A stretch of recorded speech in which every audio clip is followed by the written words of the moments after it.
आप सबने एक सपना देखा था अपने एग्जाम को क्रैक करने का, और उस सभी सपनों को पूरा करने के लिए परीक्षा मंथन हर कदम पे आपके साथ रहता है। इसी क्रम में आगे बढ़ते हुए आपका बीपीएससी 67 का जो प्री का एग्जाम होने वाला है 8 अप्रैल को, उसकी तैयारी को बेहतर से भी ज़्यादा बेहतर बनाने के लिए हमारी बीपीएससी 67 की जो नई बुक आई है उसका पूरा एनालिसिस आपके सामने इस प्लेटफॉर्म पे हम प्रोवाइड करेंगे 1 बाय 1 करके, एक एक सेगमेंट के लिए अलग अलग पर्टिकुलर वीडियो और उसके साथ मॉडल पेपर्स और उसके साथ ही प्रीवियस ईयर के जो क्वेश्चन है वो सब कुछ सॉल्व कराया जाएगा इसी प्लेटफॉर्म से। तो बिल्कुल तैयार हो जाइए अपने सपनों को पूरा करने के लिए, और अपने जो भी सपने हैं उन सभी सपनों के लिए मेहनत करने के लिए भी तैयार हो जाइए, क्योंकि यहाँ पे मेहनत तो मैं कर दूंगा, यहाँ तो आपको मैं पढ़ा दूंगा, लेकिन सफलता आपको तभी मिलेगी जब 10-10, 12-12 घंटे आप अपने ऊपर मेहनत करेंगे, जब 10-10, 12-12 घंटे आप खुद पढ़ाई करेंगे, और जब पूरी लगन और मेहनत के साथ आप अपनी तैयारियों को डेली कुछ ना कुछ नया लेकर के चलते रहेंगे। चलिए स्टार्ट करते हैं। इसी क्रम में आज आपको पढ़ाऊंगा मैं बीपीएससी 67 की जो हमारी नई बुक आ चुकी है, उस बुक से रिलेटेड जितने भी फैक्ट्स हैं और जितने भी क्वेश्चंस हैं जो कुछ आ सकते हैं करंट अफेयर्स के, उन सभी चीज़ों को हम आपके सामने ला करके रखेंगे। जैसे कि पहला क्वेश्चन है आपके सामने, किस केंद्र शासित प्रदेश के द्वारा हाल ही में ग्रामीण निवासियों को स्थानीय सुरक्षा प्रदान करने हेतु गांव सुरक्षा समूह के गठन को मंजूरी प्रदान की गई? 4 ऑप्शन आपके सामने, जम्मू कश्मीर, लद्दाख, उत्तराखंड, तमिलनाडु, और एक ऑप्शन आपका 5वां ऑप्शन आता है जिसके बारे में आप सभी जानते हैं कि बीपीएससी जो होता है आपका, बिहार पीसीएस की बात मैं कर रहा हूं, बीपीएससी जो होता है आपका उसमें 5 ऑप्शंस होते हैं और 5वां ऑप्शन यही होता है आपका उपरोक्त में से कोई नहीं या फिर एक से अधिक, और यहाँ पे आपका ऑप्शन हो जाएगा ए यानी कि जम्मू कश्मीर। कैसे? तो हम लोग इसको भी थोड़ा देखना स्टार्ट कर लेते हैं। यहाँ पे मैं आपके लिए संपूर्ण पूरी अपनी पीडीएफ लेकर के आया हूँ जो हमारे लिए इंपॉर्टेंट है। कौन सा?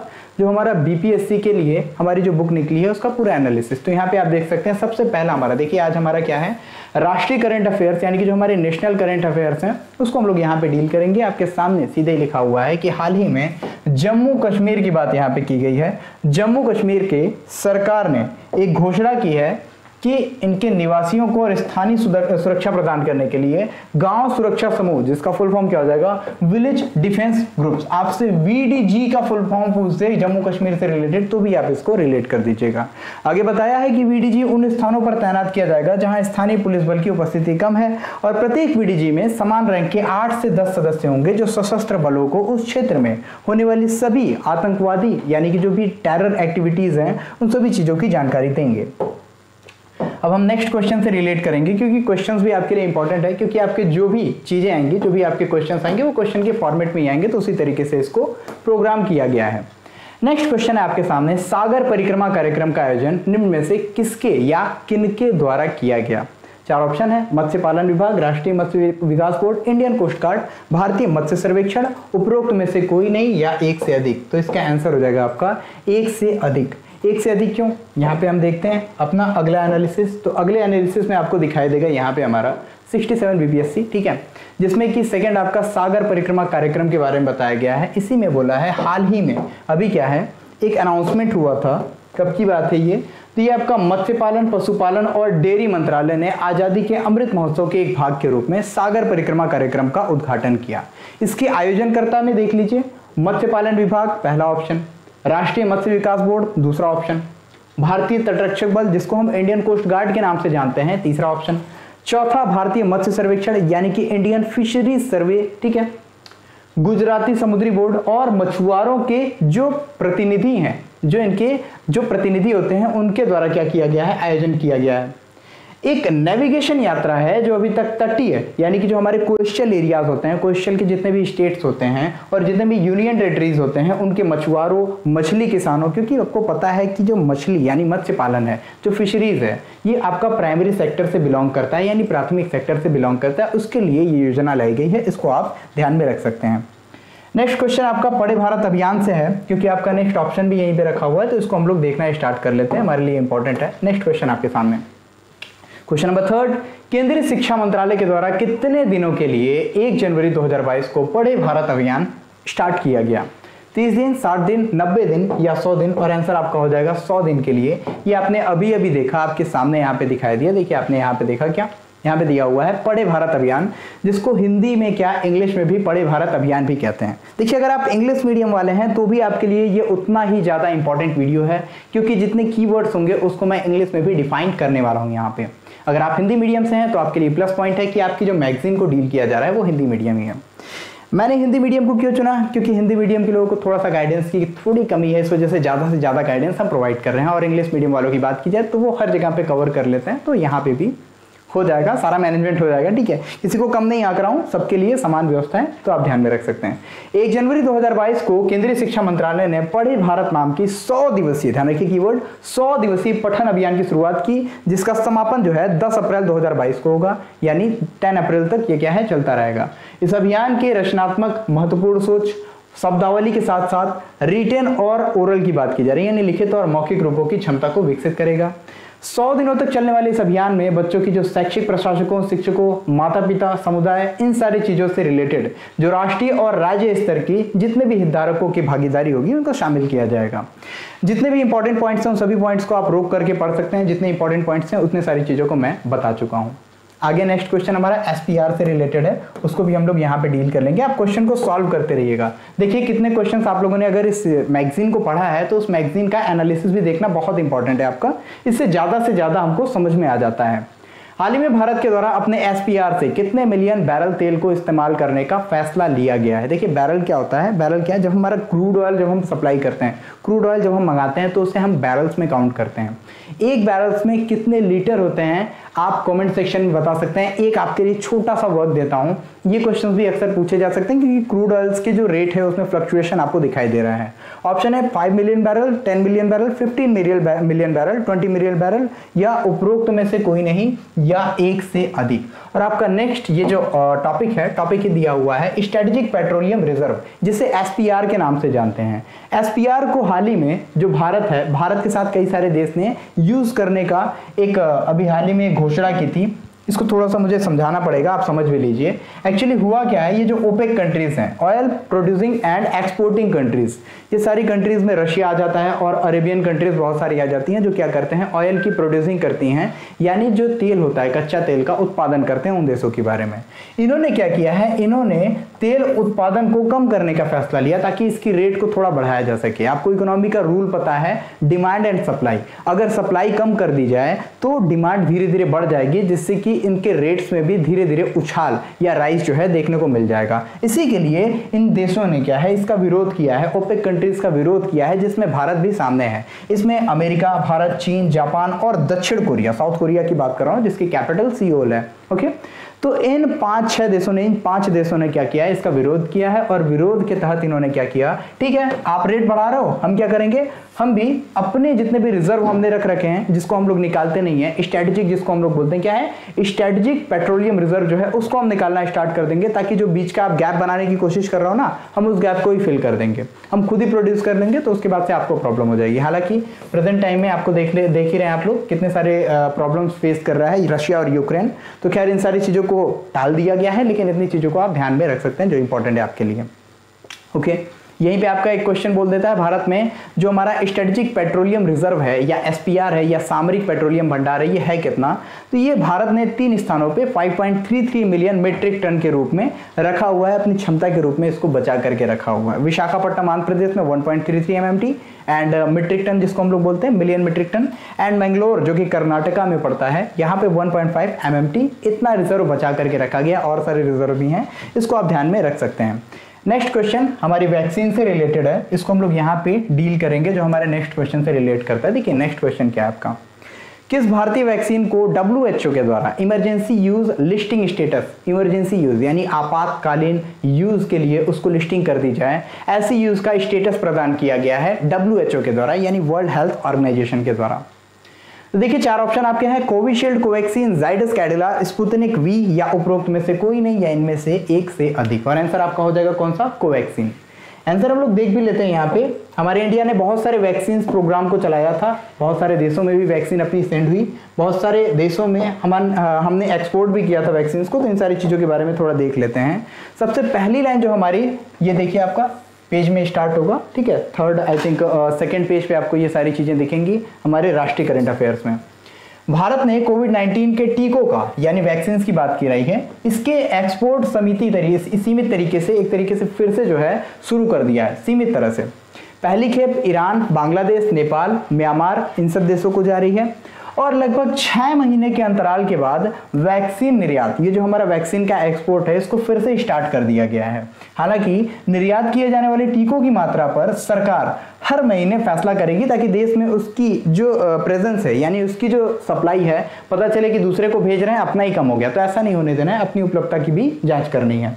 यहाँ बोला गया है कि राज्यों और केंद्र शासित प्रदेशों के पास 22.72 करोड़ से अधिक बची हुई और ना प्रयोग की हुई अभी वैक्सीन हमारे पास बाकी है, यानी हमारे पास वैक्सीन सरप्लस में है। इस वजह से इसको जो है सेंड करने की बात की जा रही है। ईरान उन पहले देशों में से एक था जिसने हैदराबाद स्थित भारत बायोटेक के द्वारा निर्मित कोवैक्सीन के टीकों की 10 लाख खुराक प्राप्त की थी, सबसे पहला देश, ये एक चीज याद कर लीजिएगा। दूसरा, अभी WHO की बात की जाए तो इसने एक कोवैक्सीन जो हमारी वैक्सीन है, इसको प्रेजेंट टाइम में क्या किया है, इसको मान्यता प्रदान की है। यही हमारा आंसर था, इसको आप लोग ध्यान से देख सकते हैं। अब हम और सारी चीजों को डील करेंगे। जैसे भारत ने जनवरी 2021 में अपना घरेलू टीकाकरण कार्यक्रम शुरू किया था, डोमेस्टिक वैक्सीनेशन प्रोग्राम की बात यहाँ पे की गई, जिसके बाद उसने जनवरी और अप्रैल 2021 में क्या किया, इसके बीच में 95 देशों को टीकों की, यानी कि वैक्सीन की जो डोजेस थे, जो खुराक थे, इनको अनुदान और वाणिज्यिक निर्यात के रूप में सेंड करना स्टार्ट कर दिया। इसके बाद की बात की जाए, कुल मिलाकर भारत ने 66 मिलियन से अधिक खुराकें भेजी थी, इतने ज्यादा डोजेस भेजे थे। लेकिन भारत ने इस साल अप्रैल में देश में कोविड-19 की दूसरी लहर के प्रकोप की वजह से टीकों का जो एक्सपोर्ट था उसको बंद कर दिया था। इसको आप इतना जान सकते हैं, जो आपके लिए बहुत ज्यादा इंपॉर्टेंट है। हालांकि कुछ चीजें हम रिलेट करेंगे, बट यहाँ पे नहीं, हम अपने क्वेश्चन पे ही रिलेट कर लेते हैं जो हमारे लिए इंपॉर्टेंट है। जैसे कि क्या क्या हम रिलेट कर सकते हैं, यहाँ पे हम रिलेट कर सकते हैं, कोवैक्सीन की बात बताई गई, भारत बायोटेक, ठीक है, भारत बायोटेक के द्वारा निर्मित है। इसकी हेडक्वार्टर कहाँ पे या फिर ये कहाँ पे स्थित है, तो बेंगलोर बताया गया, कर्नाटका के। कोविशील्ड की बात की जाए तो कोविशील्ड ये भी अपनी एक वैक्सीन है, भारत की वैक्सीन है, इसको भी आप ध्यान में रख सकते हैं। एंड जाइडस कैडिला, जिसको ज़ाइकोव-डी डेवलप कर रहा है, और इसी को पहला बताया गया था जो कि सबसे पहले जो है बच्चों को प्रोवाइड करने वाली वैक्सीन के रूप में सामने आए थे। स्पुतनिक भी ये एक रशियन वैक्सीन है, ये ध्यान में रखते रहिएगा, रशिया से इंपोर्ट की हुई वैक्सीन है, जिसको कि यहाँ पे डॉक्टर रेड्डीज लेबोरेटरी जो है ये इसको डेवलप कर रही है, ये आप ध्यान में रख सकते हैं। इतनी सारी चीजें, ठीक है। हाँ, कोविशील्ड की बात बता दूं, सीरम इंस्टीट्यूट ऑफ इंडिया ने डेवलप किया है कोविशील्ड नाम की वैक्सीन को, इसको भी आप ध्यान में रख सकते हैं। WHO ने किसको मान्यता प्रदान की, ये सब आप ध्यान में रख सकते हैं, ठीक है। अभी 2 वैक्सीन का नाम और ज्यादा आ जाता है आपके लिए, जैसे कि साइनोफार्म एंड साइनोवैक, ठीक है। साइनोफार्म एंड साइनोवैक की बात की जाए तो सिनोवैक एंड सिनोफार्म दोनों को WHO ने हाल ही में, चाइनीज वैक्सीन है, इनको मंजूरी प्रदान की गई थी इनके इमरजेंसी यूज के लिए। नेक्स्ट क्वेश्चन आपका वेट कर रहा है। नेक्स्ट क्वेश्चन इज, नवंबर 2021 में नीति आयोग के द्वारा जारी गरीबी सूचकांक 2021 में किस राज्य को सबसे ज्यादा गरीब राज्य के रूप में घोषित कर दिया गया है? केरल, गुजरात, महाराष्ट्र, बिहार, उपरोक्त में से कोई नहीं या एक से अधिक, और आंसर आपका हो जाएगा बिहार। रीजन क्या है, बिहार के बारे में पूछी जा रही है चीजें, तो बिहार को हम लोग यहाँ पे मेंशन करते चलेंगे, और यही आपका डेटा भी बताता है। नवंबर 2021 की बात की गई, नीति आयोग यानी national institution for transforming India की बात की गई, जिसने की बहुआयामी गरीबी सूचकांक, मल्टी डायमेंशनल पॉवर्टी इंडेक्स की बात यहाँ पे की जा रही है। इसका एक तरीके से शो किया है, जिसमें बिहार, झारखंड और उत्तर प्रदेश के देश के जो राज्य हैं, ये सबसे ज्यादा गरीब राज्य के रूप में सामने आए हैं। हालांकि झारखंड, देखिए, बिहार की 51.91% जो है जनसंख्या गरीब है, यानी 50% से भी अधिक। झारखंड की वहां से कम है 42.16%, एंड उत्तर प्रदेश की 37.79% की आबादी जो है गरीबी रेखा से नीचे है। सूचकांक के अनुसार चौथे स्थान पर मध्य प्रदेश, 5वें स्थान पर मेघालय, ये सब सबसे ज्यादा गरीब राज्यों की श्रेणी में चौथे और 5वें स्थान पे है। केरल 0.71, देख रहे हैं आप, 0.71 यानी बहुत कम गरीब है, सबसे कम गरीब केरल में। उसके बाद से गोवा 3.76%, सिक्किम की बात की जाए 3.82%, तमिलनाडु 4.89% और पंजाब 5.59% के साथ देश के सबसे कम गरीब राज्यों की श्रेणी में यहाँ पे सामने आ जाते हैं। राष्ट्रीय बहुआयामी गरीबी सूचकांक की कुछ और बातें यहाँ पे नोट में करके लिखी गई हैं। देखिए पेज नंबर कौन सा आपका, पेज नंबर 6 पे दिया हुआ है, इसको पढ़ लीजिएगा आप लोग। राष्ट्रीय बहुआयामी गरीबी सूचकांक, Oxford poverty and human development initiative and UNO की बात की गई है, यूएनडीपी की बात, संयुक्त राष्ट्र विकास कार्यक्रम, जिसे यूनाइटेड नेशन डेवलपमेंट प्रोग्राम के नाम से हम जानते हैं। इसके द्वारा विकसित की गई विश्व स्तरीय पद्धति का उपयोग करके इसको तैयार किया जाता है। जिसमें देखिए क्या क्या चीजें की जाती हैं। स्वास्थ्य, शिक्षा, जीवन का स्तर, इन सब आयामों पे, 3 आयामों पे कुछ मूल्यांकन किया जाता है, किस तरीके से मतलब अपने डेटा तैयार किए जाते हैं, उससे इंडेक्स जारी किया जाता है और इससे ये रिपोर्ट जो है प्रोवाइड की जाती है। 3 आयामों में कौन से? स्वास्थ्य, शिक्षा और जीवन का स्तर, यानी हमारी जो लाइफ का स्टैंडर्ड है, शिक्षा यानी एजुकेशन एंड स्वास्थ्य यानी कि हमारे हेल्थ की बात यहाँ पे की जा रही है। इन तीनों आयाम में, तीनों डायमेंशंस में 12 संकेतकों का भी, यानी 12 जो हमारे संकेतक होते हैं, संकेत का मतलब क्या है, कुछ कुछ मतलब पॉइंट्स को भी यहाँ पे डील किया जाता है। जैसे पोषण हो गया, न्यूट्रिशन, बाल और किशोर मृत्यु दर यानी कि जो हमारे चाइल्ड और जो एडल्ट होते हैं उनकी किस तरीके से डेथ रेशियो है, प्रसव पूर्व देखभाल, डिलीवरी से पहले जो देखभाल उनकी की जाती है, स्कूली शिक्षा, स्कूलिंग की बात, स्कूल में उपस्थिति, प्रेजेंटेशन की बात है, खाना पकाने के लिए जो फ्यूल यूज करते हैं, ईंधन, स्वच्छता, पीने का पानी, बिजली, आवास, आवास यानी हाउसिंग की बात हो रही है, संपत्ति यानी प्रॉपर्टी और बैंक खाता, इन सब चीजों को यूज किया जाता है और उसके बाद से इसको क्या है, लागू किया जाता है। 2021 की ये जो रिपोर्ट थी, मल्टी डायमेंशनल पॉवर्टी इंडेक्स की बात की जा रही है, इसमें बिहार की पोजीशन की बात की जाए तो बिहार की पोजीशन सबसे ज्यादा गरीब राज्य के रूप में है, जो कि आपके क्वेश्चन का आंसर भी है। आगे विदित हो कि रिपोर्ट के अनुसार बिहार 51.91% की जनसंख्या जो है गरीबी रेखा के नीचे यानी कि गरीब जनसंख्या के रूप में सामने होती है, तो इसको आप ध्यान में रख सकते हैं। देखिए सिक्किम की बात यहाँ पे की गई है, जो सबसे ज्यादा, सबसे कम कुपोषित राज्य के रूप में सामने आया था, इसको भी आप यहाँ पे डील कर सकते हैं। बाकी सारी चीजें आपके लिए इंपॉर्टेंट है, इसको आप डील करिएगा, पढ़ते रहिएगा। एक एक स्टेट्स के मतलब एक एक जो डिस्ट्रिक्ट है उसको भी यहाँ पे दिया गया है, आप चाहें तो इसको PDF हम लोग सेंड कर देंगे, इससे आप पढ़ सकते हैं। अदरवाइज यहीं पे स्क्रीनशॉट लेकर के इसको बढ़िया से आप पढ़ाई कर सकते हैं। अपनी तैयारियों को बिल्कुल कॉम्प्रोमाइज मत कीजिएगा, ज्यादा से ज्यादा पढ़िए, बढ़िया से बढ़िया पढ़िए, जितना अधिक हो सकता है उतनी पढ़ाई कीजिए। इसका आंसर आपका हो जाएगा बिहार। नेक्स्ट क्वेश्चन आपके सामने, भारत जर्मन सहयोग के तहत नीति आयोग ने हाल ही में सतत विकास लक्ष्य, शहरी सूचकांक और डैशबोर्ड 2021-22 में कौन सा शहर शीर्ष पर रहा है? देखिए एक लागू किया गया है इंडियन जर्मन हेल्प से, इसको क्या है, नीति आयोग के द्वारा ही जारी किया गया है। सस्टेनेबल डेवलपमेंट जो हमारा एम था उससे रिलेटेड जो हमारा डिस्ट्रिक्ट यानी कि शहरी लेवल का, शहरी मतलब कि जो सिटी एरियाज है उससे रिलेटेड एक इंडेक्स जारी किया गया, इंडेक्स एंड डैशबोर्ड। सूरत, इंदौर, शिमला, दिल्ली, उपरोक्त में से कोई नहीं। आंसर क्या है भाई साहब? तो आंसर आपका यहीं पे आ जाएगा, हमारी PDF जो हमारी बुक की है यहीं आपको दिख जाएगा। देखिए क्या है यहाँ पे, यहाँ सूचकांक की बात की गई है, सतत विकास लक्ष्य शहरी सूचकांक।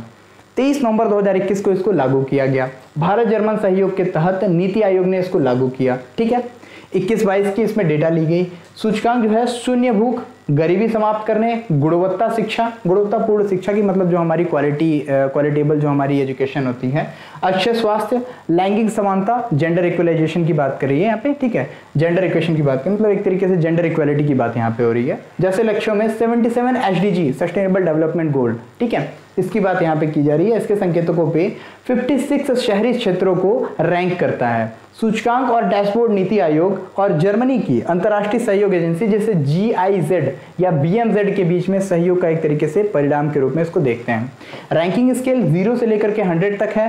100 स्कोर का मतलब है कि शहरी क्षेत्र ने 2030 के लिए जो लक्ष्य निर्धारित किए थे उसको प्राप्त कर लिया है। देखिए हमारा जो है ये मतलब एक तरीके से डेवलपमेंट प्रोग्राम वगैरह जो होते हैं हमारे, कुछ SDGs डिसाइड किए गए हैं। इंटरनेशनल लेवल पे भी 17 हमारे क्या हैं, सस्टेनेबल डेवलपमेंट गोल है, यानी सस्टेन करने के लिए जो हमारे डेवलपमेंट का गोल है उन सारी चीज़ों को डिसाइड किया गया है, जिसको प्राप्त करने के लिए हमारा देश लगातार कोशिश कर रहा है, बहुत सारे देश कोशिश कर रहे हैं। और हमारे भारत में नीति आयोग ने भी कुछ हमारे सस्टेनेबल डेवलपमेंट गोल कर रखे हैं, उसी को कितना किस राज्य ने प्राप्त कर लिया है, कितना अचीव कर लिया है, उसी पे ये सारे इंडेक्स जारी किए जाते हैं, तो इसको आप ध्यान में रख सकते हैं।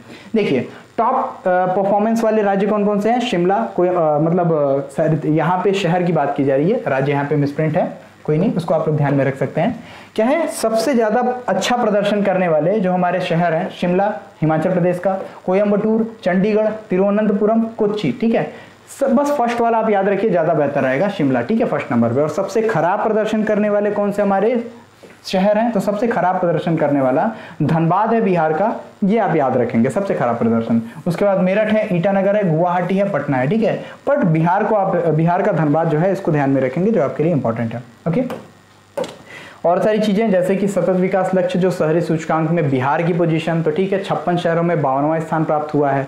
पटना को परफॉर्मेंस रेट, देखिए अब शहरों की बात की गई है, बिहार की स्थिति, पटना की बात की जा रही है, पटना को 52वां स्थान प्राप्त हुआ है। ठीक है, पटना को 52वां स्थान प्राप्त हुआ, सॉरी धनबाद जो है बिहार में नहीं पड़ता है, इसको हम लोग आगे देख लेंगे। इसमें पटना को परफॉर्मेंस रेडी में 50 से लेकर के 64 के बीच में यहाँ रखा गया है। आगे की बात कुछ और कर लेते हैं, यहाँ पे लिखा हुआ है नीति आयोग के द्वारा पहली बार एसडीजी के अंतर्गत शहरी इंडेक्स को जारी किया गया है। अभी तक क्या है, राज्यों की श्रेणी में रखा जाता था, अब शहरी इंडेक्स को भी जारी कर दिया जा रहा है ताकि हम लोग जितना माइक्रो एनालिसिस हो सके उतने एनालिसिस को देख सकें। ठीक है, इस देश के जो 56 नगरीय क्षेत्रों को 77 सूचकांकों में एक तरीके से प्राप्त की गई जो प्रगति थी उसके हिसाब से रैंकिंग की गई। सबसे अधिक रैंक जो है 75.5% शिमला ने पाया, हिमाचल प्रदेश का फर्स्ट नंबर पे, और सबसे कम जो है एक तरीके से हम लोगों ने देखा जिसमें कि धनबाद आया हुआ था, और पटना का कुल 57.29 स्कोर प्राप्त हुआ है, जो कि हमने राजधानी ऑफ बिहार के रूप में देखा था। इसको आप ध्यान में रख सकते हैं। ठीक है, इसमें कुछ पार्ट्स में बांटे गए हैं, जैसे अचीवर 100 अंक तक जो पा लिया वो अचीवर है, यानी सस्टेनेबल एसडीजी जो है क्या है उन्होंने प्राप्त कर लिया। फ्रंट रनर 65 से 99 के बीच में, यानी कि एकदम टॉप पे फ्रंट रनर में है। परफॉर्मर जो अच्छा परफॉर्म कर रहे हैं अभी 50 से लेकर 64 अंक जिन्होंने पाया। ठीक है, 0 से 100 के बीच में स्केलिंग थी, मैंने बताया। और एस्पिरेंट की बात की जाए 0 से 49, यानी अभी ये बस तैयारी है, सीख रहे हैं, कुछ भी इनका परफॉर्मेंस अच्छा नहीं है तो एस्पिरेंट श्रेणी में। आपसे डायरेक्टली पूछ ले पटना को किस श्रेणी में रखा गया, तो एस्पिरेंट श्रेणी में रखा गया, ऐसे आप बता सकते हैं। शिमला को किस श्रेणी में, तो अचीवर श्रेणी में, अचीवर में कैसे रखा जाएगा, 75 में है ना, तो इनको जो है फ्रंट रनर में रखा जाएगा, अचीवर में कोई नहीं है।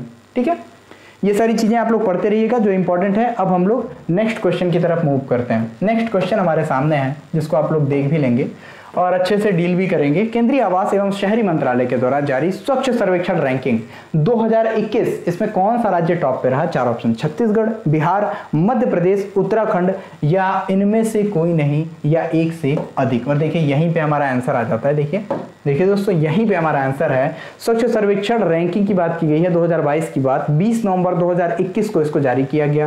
केंद्रीय आवास एवं शहरी मंत्रालय ने जारी किया और लगातार देश के सबसे स्वच्छ शहर के रूप में इंदौर मध्य प्रदेश का है, ये हमेशा टॉप पे रहा। देखिए कौन सा, इंदौर जो है राज्यों की श्रेणी में तो खैर देखेंगे बाद में, लेकिन जो इंदौर है ये हमारा फर्स्ट नंबर पे हमेशा रहा है, पिछली बार भी रहा था मध्य प्रदेश का। और सूरत और इंदौर ये भी आपने देखा था, एक और इंडेक्स हमारा जारी हुआ था, कौन सा, स्मार्ट सिटी इंडेक्स। पहली बार उसमें राज्यों को शामिल किया गया, राज्यों की श्रेणी में उत्तर प्रदेश फर्स्ट था, उसको भी यहाँ से रिलेट कर सकते हैं। ओके, छावनी बोर्ड की श्रेणी में अहमदाबाद को प्रथम स्थान, मेरठ को द्वितीय स्थान और दिल्ली को तृतीय स्थान यहाँ पे प्राप्त किया। ये छावनी बोर्ड की एक श्रेणी है। हालांकि राज्यों की श्रेणी में महाराष्ट्र को दूसरा, मध्य प्रदेश को तीसरा और पश्चिम बंगाल को अंतिम स्थान प्राप्त हुआ है। ये भी आप रिलेट कर सकते हैं, ये भी आपके लिए जो इंपॉर्टेंट है उन सारी चीज़ों को बहुत ही अच्छे तरीके से आसानी से समझ सकते हैं। स्वच्छ गंगा शहरों में वाराणसी को प्रथम, मुंगेर को द्वितीय और पटना को तृतीय स्थान प्राप्त हुआ है। स्वच्छ भारतों की श्रेणी की बात की जा रही है यहाँ पे भी, स्वच्छ गंगा शहरों में। ये सारी गंगा जो है हमारी किस किस राज्यों से होकर के जाती है और किस किस शहरों से होकर के जाती है, ये जरूर एक बार देख लीजिएगा। जैसे गंगा के किनारे बसा हुआ सबसे बड़ा शहर कौन सा है, कानपुर। तो ये सब चीज़ें थोड़ा याद रखते रहिएगा, आपके लिए बहुत इंपॉर्टेंट है। अक्सर ये पीसीएस के लेवल पर क्वेश्चन पूछ दिया जाता है। स्वच्छ सर्वेक्षण रैंकिंग 2021 में बिहार की पोजीशन क्या है साहब, तो बिहार की पोजीशन आपकी 2021 में आवास एवं शहरी कार्य मंत्रालय ने जारी की गई जो सर्वेक्षण 2021 की थी, इसमें बिहार को 17वां स्थान प्राप्त हुआ है, 17 रैंक प्राप्त हुआ है। और इस रैंकिंग में नागालैंड के साथ संयुक्त रूप से 17वां स्थान किसको, बिहार को ही प्राप्त हुआ। यानी 2 राज्यों को मिला करके बिहार और नागालैंड 17वां रैंक आसानी से प्राप्त कर चुके हैं। पिछले वर्ष इसे 24वां रैंक प्राप्त हुआ था, इस बार 17वां रैंक प्राप्त हुआ। और 10 लाख से ज्यादा की आबादी वाले शहरों की सूची में 48 शहरों में बिहार राज्य की राजधानी पटना को 44वीं रैंक प्राप्त हुई है। राजधानी को ही बार बार ये फोकस करेंगे, जबकि पिछली बार इसे 47वीं रैंक प्राप्त हुई थी, यानी कि इसमें इंप्रूवमेंट है, ये देख सकते हैं। 50,000 से 1 लाख की आबादी वाले शहरों की सिटीजनशिप फीडबैक कैटेगरी में बिहार की भी सुपौल को, बिहार का जो सुपौल एक एरिया पड़ता है, इसे भी देश भर में फर्स्ट पोजीशन जो है प्राप्त हुई है। गंगा किनारे की 1 लाख से अधिक आबादी वाले शहरों की सूची में मुंगेर ने दूसरा स्थान प्राप्त किया है, राजधानी पटना ने तीसरा स्थान प्राप्त किया है। ये सारी चीजों को आप ध्यान में रख सकते हैं, फर्स्ट वाला आपको पहले ही दिखा दिया गया था। अब हम नेक्स्ट क्वेश्चन की तरफ हम मूव करते हैं जो हमारे लिए मोस्ट इंपॉर्टेंट है। क्वेश्चन क्या है हमारा, भारत के पहले CDS chief of defence staff general Vipin Rawat की मृत्यु किस हेलीकॉप्टर के दुर्घटनाग्रस्त होने से हुई थी? एक है आपका CH-47 चिनूक, एक है चेतक, एक है चीता, एक MI-17 V5, एक हो जाता है उपरोक्त में से कोई नहीं है एक से अधिक। Answer is MI-17 V5। ध्यान में रखिएगा, रशिया से इंपोर्ट किया हुआ जो Mi-17 हेलीकॉप्टर था उसी के दुर्घटनाग्रस्त हो जाने की वजह से, देखिए Mi-17 V5, इसी के दुर्घटनाग्रस्त हो जाने की वजह से विपिन रावत के साथ ही 14 और लोग, जितने भी ऑफिसर्स और उनकी वाइफ वगैरह थी हाउस के, ठीक है, ये सभी लोगों की डेथ हो गई थी। दुर्घटना में भारत के जो पहले सीडीएस थे उनकी भी डेथ हो गई और 11 सैन्य कर्मियों की भी मृत्यु हो गई और एक उनकी पत्नी मधुलिका रावत, उनकी भी डेथ हो गई। ये ध्यान में रख सकते हैं। देखिए 14 लोगों की तो डायरेक्टली डेथ हो गई थी, लेकिन अगर एक लोग की बात की जाए, एक लोग जो है उसमें बचे हुए थे। एक लोग जो बचे हुए थे उनका नाम क्या था? देवरिया उत्तर प्रदेश के ग्रुप कैप्टन वरुण सिंह। लेकिन 15 अगस्त 2021 को शौर्य चक्र से इनको सम्मानित भी किया गया था। एकमात्र जीवित बचे थे, लेकिन 15 दिसंबर 2021 को इनकी भी डेथ हो गई थी, यानी जितने भी लोग सवार थे सबकी टोटल डेथ हो गई थी। ये आप ध्यान में रख सकते हैं, ठीक है। टोटल 14 लोग सवार थे, 14 लोगों में से एक विपिन रावत थे, एक उनकी वाइफ थी, 11 सैन्यकर्मी थे और एक जो पायलट थे उनकी भी डेथ हो गई थी। ये सारी चीजें आप ध्यान में रख सकते हैं। हेलीकॉप्टर के बारे में कुछ खासियत है, रशिया के द्वारा 1975 में इसको निर्मित किया गया था, ठीक है। बाकी सारी चीजें आप लोग जो खासियत है इसको रोक करके पढ़ सकते हैं, अपने हिसाब से देख सकते हैं। आगे की बात बता दूं तो अभी इंडिया ने एक डील को कैंसिल किया है, यही Mi-17 की जो डील थी रशिया के साथ, क्योंकि देखा गया एक्सीडेंट्स इसमें बहुत ज्यादा हो रहे हैं, इस वजह से ऐसा किया गया, ऐसा कहा गया, ऐसा किया गया। ये सब चीजें आप लोग रिलेट कर सकते हैं। ओके, आगे हम लोग और चीजों की बात करेंगे, जैसे कि हमने आगे देखा नेक्स्ट क्वेश्चन, जम्मू कश्मीर पुनर्गठन अधिनियम, ये डिलिमिटेशन से रिलेटेड है, ठीक है। डिलिमिटेशंस की एक्ट की तरह से बात कर रहा है ये, ठीक है। जम्मू कश्मीर पुनर्गठन अधिनियम 2019 के तहत गठित परिसीमन आयोग, ये डिलिमिटेशन कमीशन की बात यहाँ पे की जा रही है। इसके द्वारा पीओके, पाक ऑक्युपाइड कश्मीर, ठीक है, पाक अधिकृत कश्मीर जिसे कहते हैं, हेतु कितनी सीटें रिजर्व रखने का प्रस्ताव रखा गया है? 24, 25, 26, 27, उपरोक्त में से कोई नहीं या एक से अधिक। और इसका आंसर आपको यहीं पे मिल जाएगा, हमारा जो नेक्स्ट आर्टिकल है, यानी हमारा जो नेक्स्ट यहाँ पे क्वेश्चन का एनालिसिस दिया हुआ है। जम्मू कश्मीर के लिए 6 और कश्मीर घाटी के लिए 1 अतिरिक्त सीट का प्रस्ताव रखा गया। हमारा क्वेश्चन क्या है? पीओके के लिए। तो पीओके के लिए देख लेते हैं, यहाँ पे दिखा है अनुच्छेद 370 और 35 से तो हट ही चुका है, इसके बारे में तो आप लोग जानते ही हैं, ठीक है। 2019 में इसको हटा दिया गया, जम्मू कश्मीर पुनर्गठन अधिनियम के तहत विशेष दर्जा समाप्त कर दिया गया। प्रस्ताव को मंजूरी अगर दे दी जाती है तो जम्मू कश्मीर में विधानसभा की कुल 83 से बढ़कर के 90 सीट हो जाएंगी। जम्मू कश्मीर में 43 हो जाएंगी, पहले 37 हुआ करती थी।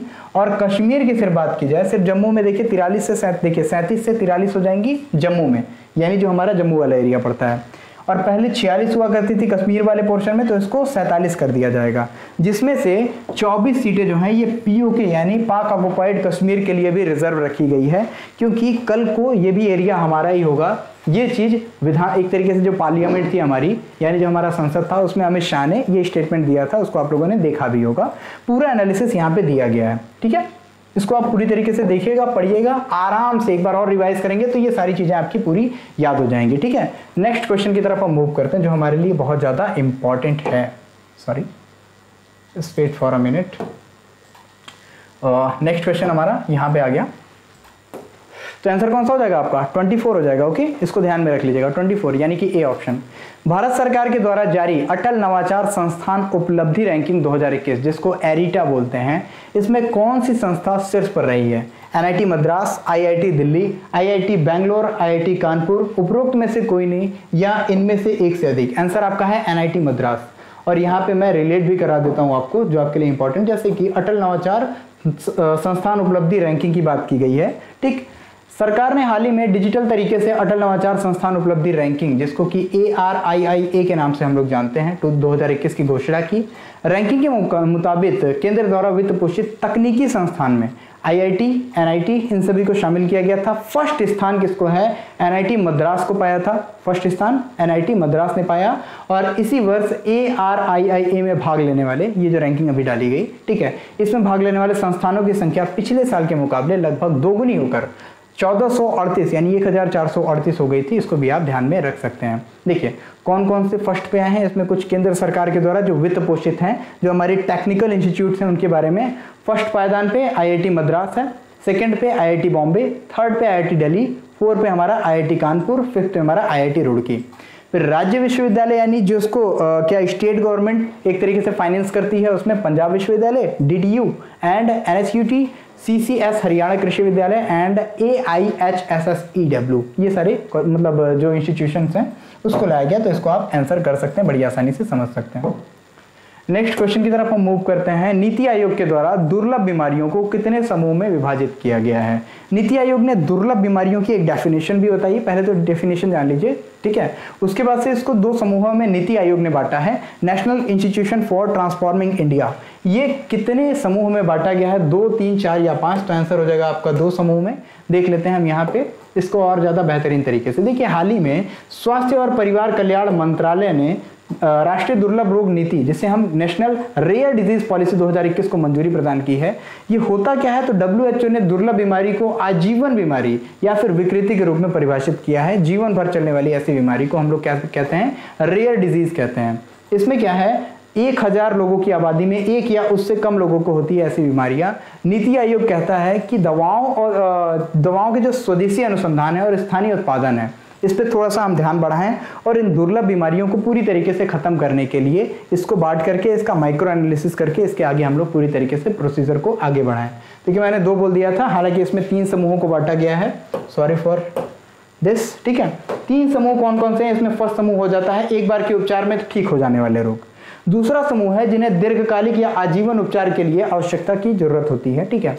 तीसरा समूह ऐसी बीमारियां जिनके लिए निश्चित उपचार उपलब्ध तो हैं, लेकिन इनकी प्रमुख चुनौतियां लाभ के लिए इष्टतम रोगी का चयन, बहुत अधिक लागत और आजीवन चिकित्सा है। यानी कि एक तो बढ़िया रोगी होना चाहिए, ऐसा भी ना हो बहुत कमजोर हो, उस पर थोड़ा सा एक बार मतलब कीमोथेरेपी कर दीजिए तो हालत खराब हो जाएगी। तो ये सारी चीजें थोड़ी खतरनाक हो जाती हैं। इन सब चीजों को थोड़ा यहाँ पे बताया गया है।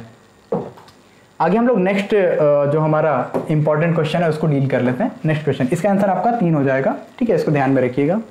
नवंबर 2021 में कितने विवादित यानी कंट्रोवर्शियल हमारे जो कृषि कानून थे, इनकी वापसी के लिए कैबिनेट की मंजूरी प्रदान की गई?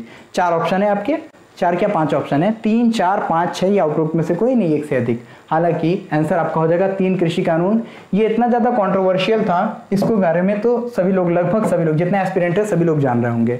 तो ये नया जो हमारे 3 कृषि कानून थे, इनको वापस ले लिया गया नवंबर 2021 में, ठीक है। ये 3 कृषि कानून थे क्या? पहला था आपका कृषि उपज वाणिज्य एवं व्यापार संवर्धन एवं सुविधा अधिनियम, इंग्लिश में भी जान लो आप लोग क्या है, प्रमोशन एंड, देखिए क्या है, the farmers produce trade and commerce promotion and facilitation act 2020, इसको वापस लिया गया। इसके अंतर्गत क्या है, इसको पढ़िएगा आप लोग। मूल्य आश्वासन पर किसान बंदोबस्ती एवं सुरक्षा समझौता एवं कृषि सेवा अधिनियम 2020, यानी the farmers empowerment and protection agreement of price assurance and farm service act 2020। इसके बाद तीसरा जो आपका एक्ट था, आवश्यक वस्तु संशोधन अधिनियम 2000, ठीक है। जो आपके लॉ स्टूडेंट हो गए ये तो इसको पढ़ते ही हैं, ठीक है। कौन सा? एसेंशियल कमोडिटीज अमेंडमेंट एक्ट 2020, इसके बारे में यहाँ पे चीजों को बताया गया था, ठीक है। नए कानूनों से लाभ क्या थे, हानि क्या थी, ये सारी चीजें तो आप लोग यहाँ पे देख ही लेंगे। आपके पास ये PDF जाएगा तो इसको तो आप लोग पढ़ ही लेंगे। लेकिन इसको हटाने के पीछे जो एनालिसिस दिया गया, इसके पीछे का एक रीजन यही है। सबसे पहले यूपी, उत्तराखंड, पंजाब, ये विधानसभा बड़े बड़े जो एरियाज हैं वहां पे चुनाव है। हालांकि 5 राज्यों में चुनाव होने थे, उससे पहले इस वजह से हटा लिया गया। उपचुनावों का झटका भी यहाँ पे हिमाचल प्रदेश और राजस्थान में करारी शिकस्त की वजह से उपचुनाव कराए गए।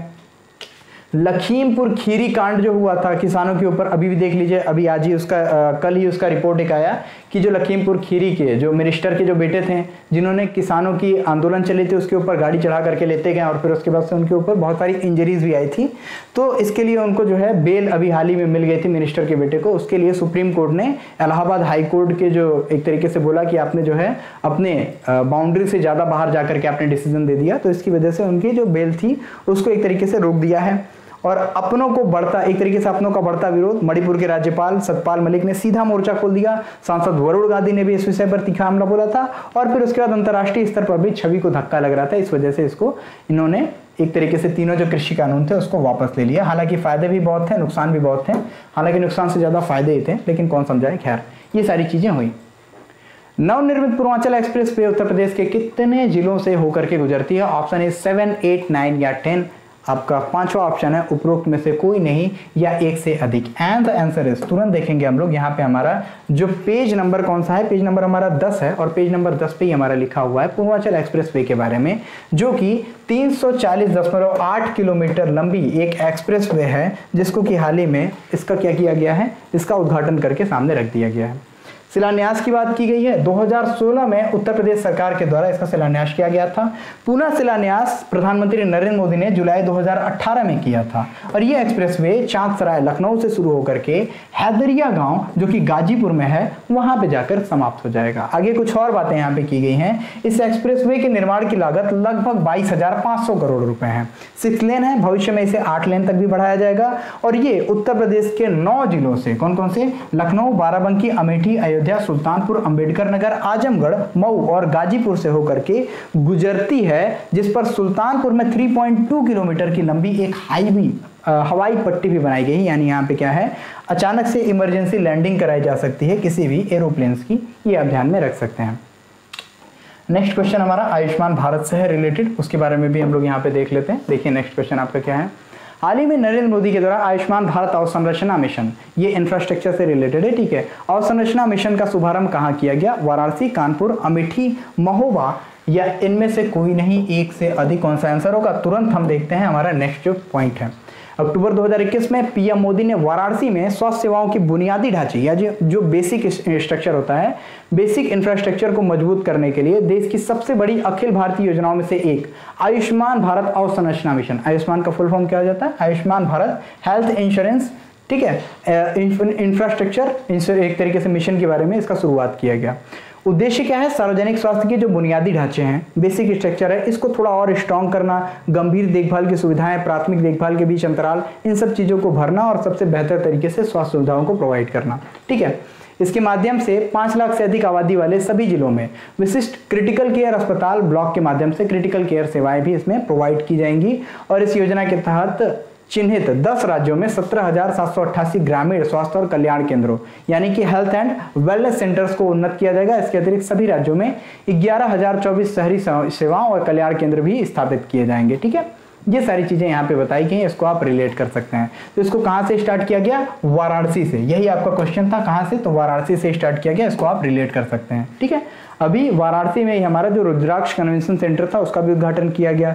कानपुर से लेकर के बीना पनकी का जो एक तरीके से जो हमारा कौन सा, एक तरीके से जो हमारा गैस पाइपलाइन प्रोजेक्ट है, इसको स्टार्ट किया गया था। अमेठी के कोरवा में AK-203 असॉल्ट राइफल को बनाने की बात की गई थी, जो रशिया की हेल्प से बनेगा, इंसास राइफल को रिप्लेस करेगा। महोबा की बात की जाए तो उज्ज्वला 2.0 की जो शुरुआत की गई थी वो हमारे महोबा के जिले से की गई थी, ये आप ध्यान में रखते रहेंगे। नेक्स्ट क्वेश्चन आपका, हाल ही में सीबीआई और ईडी के निदेशकों के कार्यकाल को 2 वर्ष से बढ़ाकर कितने वर्ष करने की मंजूरी प्रदान की गई है। बहुत ज्यादा कंट्रोवर्सी चल रही थी कि 2 ही साल के लिए टाइम मिलता है, 2 साल में जब तक एक एक्सपीरियंस मिलता है इनको सीबीआई या ईडी के निदेशकों को, तब तक बहुत देर हो जाती है, उनके रिटायरमेंट का टाइम आ जाता है। तो इसको 2 वर्ष से 5 वर्ष बढ़ाने की जो है अभी घोषणा की गई है। इसके बारे में आपको हमारे मैगजीन के पेज नंबर 10 पे मिल जाएगा, सॉरी पेज नंबर 11 पे मिल जाएगा, जो कि सीबीआई और ईडी के बारे में बताया गया है। इन्फोर्समेंट डायरेक्टरेट की बात की गई है। सीबीआई मींस केंद्रीय अन्वेषण ब्यूरो यानी सेंट्रल ब्यूरो ऑफ इन्वेस्टिगेशन हम लोग कहते हैं। 5 वर्ष के लिए इसको बढ़ाया गया है। कुछ कानून जो संशोधित किए गए हैं इसके बारे में भी आप लोग यहाँ पे देख सकते हैं। ओके, आगे हम नेक्स्ट क्वेश्चन की तरफ मूव करेंगे और नेक्स्ट क्वेश्चन हमारे सामने भी आ गया, कौन सा है, गारो खासी जयंतिया जनजातियों का संबंध किस राज्य से है। बड़ा ही सिंपल सा क्वेश्चन, असम, मेघालय, त्रिपुरा या मिजोरम, और इनका संबंध है मेघालय राज्य से। और मेघालय राज्य के बारे में भी यहाँ पे दिया गया है, जिसको कि हम लोग यहाँ पे देखेंगे, समझेंगे और जानेंगे। जैसे कि आपके सामने page number 11, sorry page number हमारा कौन सा आ जाएगा, पेज नंबर 11 आ जाएगा, जिसपे कि हम लोग इसमें देखेंगे चीजों को। ओके, यहाँ पे है खासी उत्तराधिकार संपत्ति विधेयक। इसी वजह से यहाँ पे बताया गया है खासी जनजाति एक होती है, गारो खासी जयंतिया पहाड़ियाँ भी है मेघालय में, और गारो खासी जयंतिया नाम की क्या है हमारी जनजातियाँ भी हैं हमारे मेघालय में। इसी मेघालय के लिए खासी उत्तराधिकार संपत्ति विधेयक यानी कि खासी इनहेरिटेंस ऑफ प्रॉपर्टी बिल 2021 को जो है क्या चीज, ओके, आगे जो है एक तरीके से मिल जाएगा।